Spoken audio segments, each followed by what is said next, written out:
এক্ষুনি মুখ্যমন্ত্রীকে প্রথম কথা হচ্ছে কে নৈতিক দায়িত্ব নিয়ে মিটিং ডাকার আগে নৈতিক দায়িত্ব নিয়ে পদত্যাগ করুন, পদত্যাগ করুন উনি।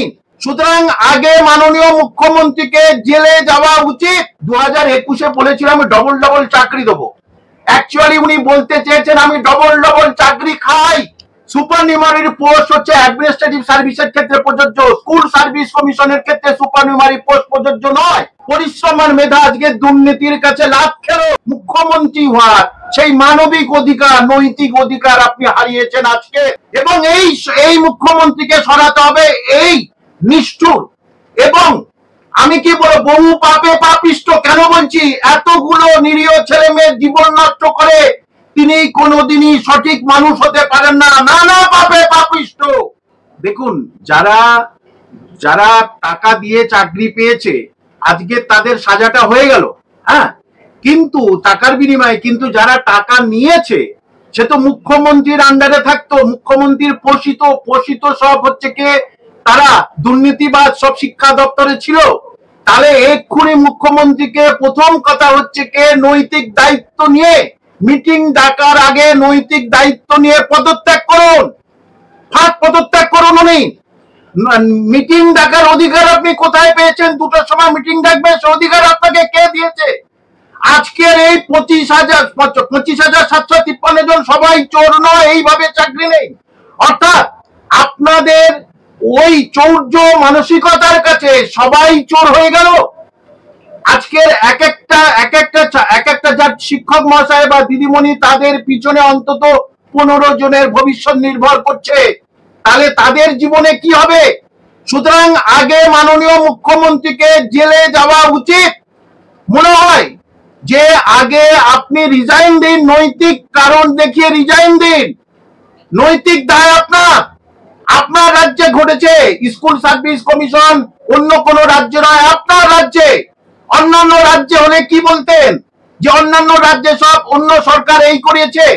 আমি কোন রাজনীতির মধ্যে নয়, কোনো কিছু নয়, কিন্তু মানবিক হিসাবে আপনি রিজাইন দিন আগে, এইটাই আপনার কর্তব্য।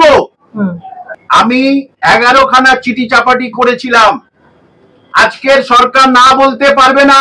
11খানা চিঠি চাপাটি করে অনুরোধ করেছিলাম মাদ্রাসা এবং স্কুল সার্ভিস কমিশন সঠিকভাবে তথ্য দিন দয়া করে, সুপ্রিম কোর্ট থেকে সব জায়গায়। আমাকে পুরো চোর সাজিয়ে দিল, আমাকে পুরো একেবারে মানে কি বলবো, আমাকে পুরো একদম পিছনে ধাক্কা মেরে দিল। আজকে তার যোগ্য জবাব দিল সুপ্রিম কোর্ট। যে কি বলেছেন দেখুন, একটা কথা শুধু সুপ্রিম কোর্টের বিচারপতি তার রায় পড়ার সময়, টেন্টেড বিয়ন্ড রিপেয়ার কথা, টেন্টেড বিয়ন্ড রিপেয়ার। সবার উদ্দেশ্যে বাংলা বলে দিচ্ছি, আপনারা অবশ্য অনেকে বুঝতে পেরেছেন, তবুও ক্ষতিগ্রস্ত এত হয়েছে যে আর সারানো সম্ভব নয়। ইস, একটা বাংলার ক্ষেত্রে এরকম বলছে, ক্ষতিগ্রস্ত এত হয়েছে যে আর সারানো সম্ভব নয় প্যানেলটায়। এবং তারপরে বলেছে legitimacy and credibility of the selection process, অর্থাৎ আপনাদের বিশ্বস্ত বৈধতার বিশ্বাসযোগ্যতা নিয়ে আমার প্রশ্ন আছে, মানে বিচারপতিদের প্রশ্ন আছে। তাহলে এই বিশ্বাসযোগ্যতা বৈধতা মাননীয় মুখ্যমন্ত্রীর আছে কি? নিশ্চয় মাননীয় মুখ্যমন্ত্রী নেই। আজকের এই 5,303 জন তাদের হচ্ছে কে অবৈধ বলে সুপ্রিম কোর্টে লিস্ট জমা দিয়েছে। কখন দেখুন কতটা হাসির খোরাক, কতটা দুর্নীতির মধ্যে দুর্নীতি ছেড়ে যেতে পারবে না। আর আরেকটা কথা না বললে হয়, 2021-এ বলেছিলাম আমি ডবল ডবল চাকরি দেবো, অ্যাকচুয়ালি উনি বলতে চেয়েছেন আমি ডবল ডবল চাকরি খাই। দেবো না, ডবল ডবল চাকরি খাই, সেটা আজকে প্রমাণ করে দেখিয়ে মানুষ বুঝে গেল। এবং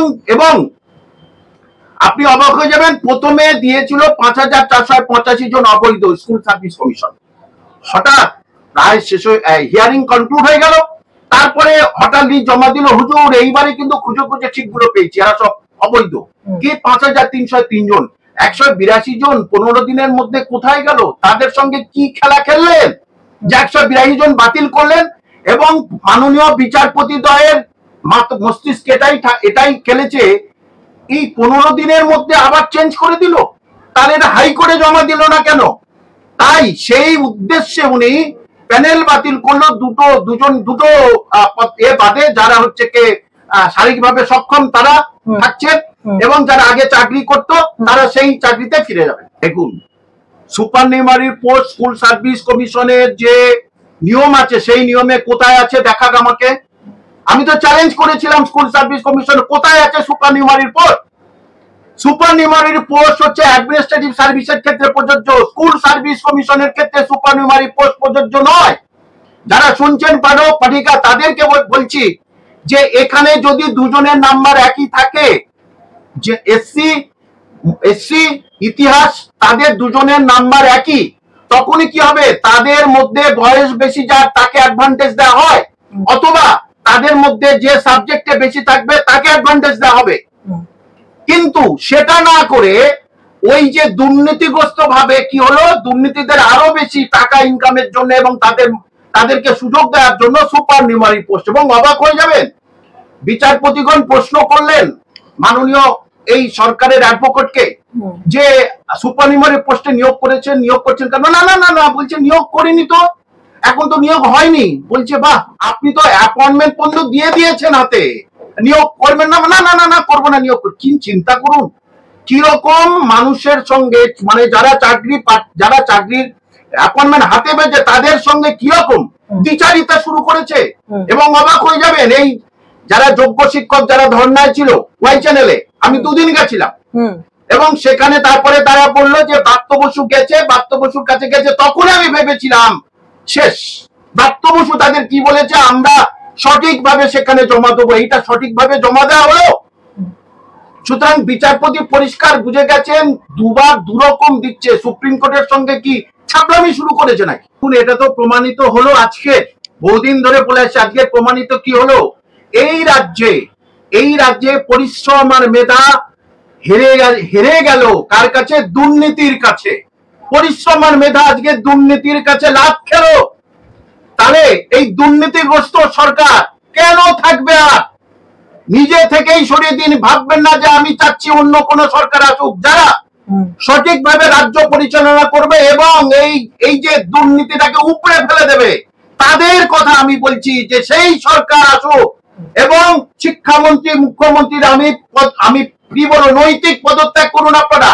আজকে যে কথাটা আপনাকে বললো, তাদের তো সহমর্মিতা কি বলবে, এ তো ভাষায় প্রকাশ করা যায় না। যার চাকরি চলে গেছে, তার বাবা মা কি খাবে, তারা নিজের বাবা মা অসুস্থ হয়ে আছে এবং সংসারে তো অশান্তি শুরু হবেই। একজনের চাকরি গেছে মানে 15 জন তার সঙ্গে যুক্ত আছে, তাহলে প্রত্যেকের চলে গেল। আজকে তাদের চোখের জলের মূল্য দেবে কে? মূল্য দেবে? তাহলে এই যে মিটিং ডাকছে, এই ডাকছে, অমুক ডাকছে, আপনি ওসব মিটিং ফিটিং দেখে কিছু হবে না। আপনি তখন ওবিসি মামলায় বলেছিলেন কিছু দুষ্টু লোক, এটা দুষ্টু লোক কারা? মাননীয় মুখ্যমন্ত্রী, আপনি দায়বদ্ধতার, আপনি এর জন্য দায়ী। কারণ স্কুল সার্ভিস কমিশন কার আন্ডারে? স্কুল সার্ভিস কমিশন অন্য কোন রাজ্যে না, বিহার না ইউপিতে নেই, স্কুল সার্ভিস কমিশন আপনার রাজ্যে। এবং অদ্ভুত কথা যে পরেশ অধিকারী একটা পার্টি থেকে আরেকটা পার্টিতে সেই সঙ্গে সঙ্গে শিক্ষার উপমুখ্যমন্ত্রী হলেন, এই উপমন্ত্রী হলেন, আর কি হলো, তার মেয়ে সঙ্গে সঙ্গে চাকরি পেয়ে গেল। বাহ বাহ বাহ, কি অদ্ভুত ধরনের হচ্ছে গিয়ে শোষণের রাজনীতি করছেন, অসাম্যের রাজনীতি করছেন, ভারতীয় সংবিধানকে ভেঙে দুপুরে মুচড়ে দিচ্ছেন। আর আপনি হচ্ছে গিয়ে প্রশাসনিক প্রধান হয়ে আছেন। পুরো শিক্ষা ব্যবস্থাটা A to Z একদম দুর্নীতিতে ভরা। এবং সেই সঙ্গে নতুন হয়েছে মাদ্রাসা শিক্ষক নিয়োগের ক্ষেত্রে একই পদ্ধতি। মাদ্রাসা তো আপনার দপ্তর, তো আপনি নিজে সেটা নিতে পারেন না দায়বদ্ধতা। সুতরাং এখন প্রশ্ন, 25,753 জন কি করবে? তাদের মধ্যে 5,303 জন আপনারা বলেছেন এদের কাছ থেকে টাকা নিয়েছি এবং খাতাগুলো এদিক ওদিক করে চাকরি দিয়েছি, তাদের কথা ছেড়ে দিলাম।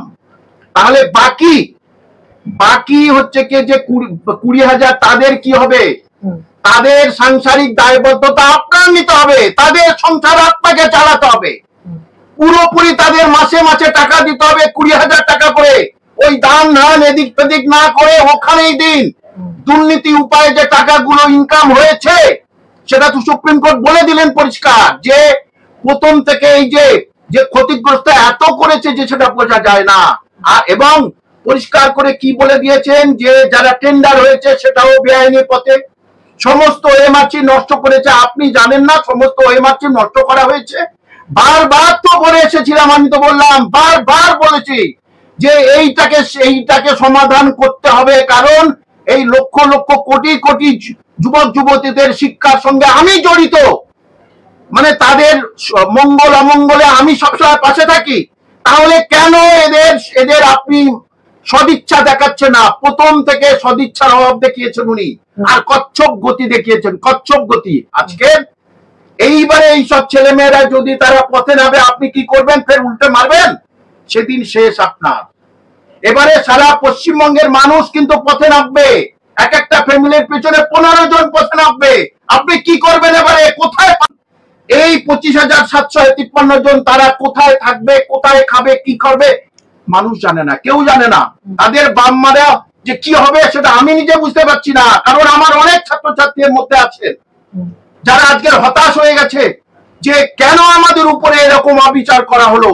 এবং সেটা কোর্টকে সম্মান রেখে বলছি, কোর্টকে কোন রকমের খারাপ পর্যালোচনা করা ঠিক নয়। যারা যোগ্য তাদের চাকরিটা থাকলে মনে হয় ভালো হতো আর কি, কিন্তু লিস্টটা যদি সঠিক জমা না দেয় তাহলে সুপ্রিম কোর্ট কি করবে? সুপ্রিম কোর্টে কিছু করার নেই।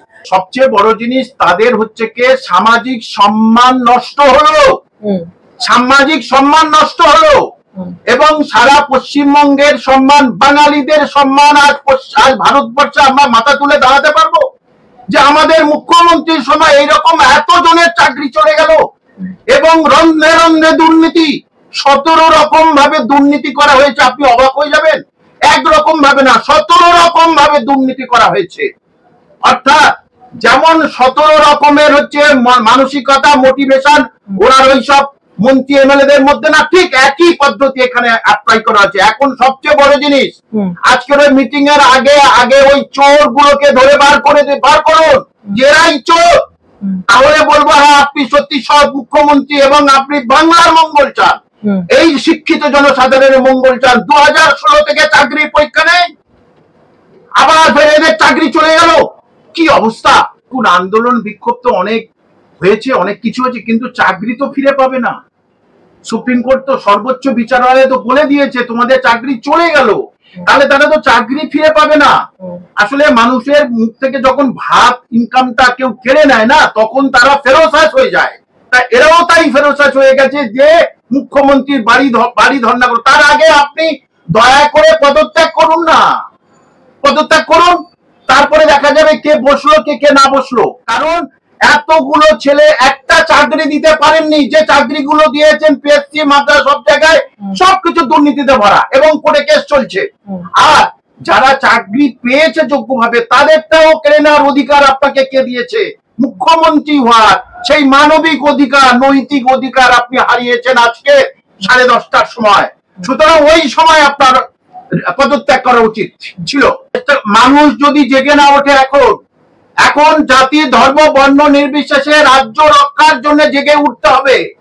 এই যে দুর্নীতি, আপনার সন্তানরা পড়াশোনা করেছেন, ডাক্তার পড়ছে, ইঞ্জিনিয়ারিং পড়ছে, এই স্কুল সার্ভিস, মাদ্রাসা সার্ভিস দিচ্ছে, আপনার ছেলেদের ভবিষ্যৎ রক্ষার জন্য আপনাদের এবারে গলা চড়াতে হবে এবং মাঠে ময়দানে নামতে হবে গণতান্ত্রিক উপায়ে, এবং এই মুখ্যমন্ত্রীকে সরাতে হবে এই নিষ্ঠুর এবং আমি কি বলবো বহু পাপে পাপিষ্ট। কেন বলছি? এতগুলো নিরীহ ছেলে মেয়ের জীবন নষ্ট করে তিনি কোনোদিনই সঠিক মানুষ হতে পারেন না, নানা পাপে পাপিষ্ট। তারই জবাব চাই আমরা, এবং প্রত্যেকটা মানুষ অবহেলার মতো যেমন জেগে উঠেছিলেন, সবার অনুরোধ করবো সবাই মাঠে ময়দানে নেমে আসুন আপনার ছেলে মেয়েদের ভবিষ্যৎ সিকিউর করার জন্য। আপনার ছেলে মেয়েদের মেধা এবং পরিশ্রম যেন বৃথা না দেয়। এই সরকারের দুর্নীতিগ্রস্ত আমরা থাকলে, দুর্নীতিগ্রস্ত কিছু সচিব থেকে শুরু করে অফিসার কিছু থাকলে সরকারের কিন্তু আর মেধার কোনো মূল্য দেবে না, পরিশ্রমের কোনো মূল্য দেবে না, পয়সা দিয়েই সবকিছুই হবে।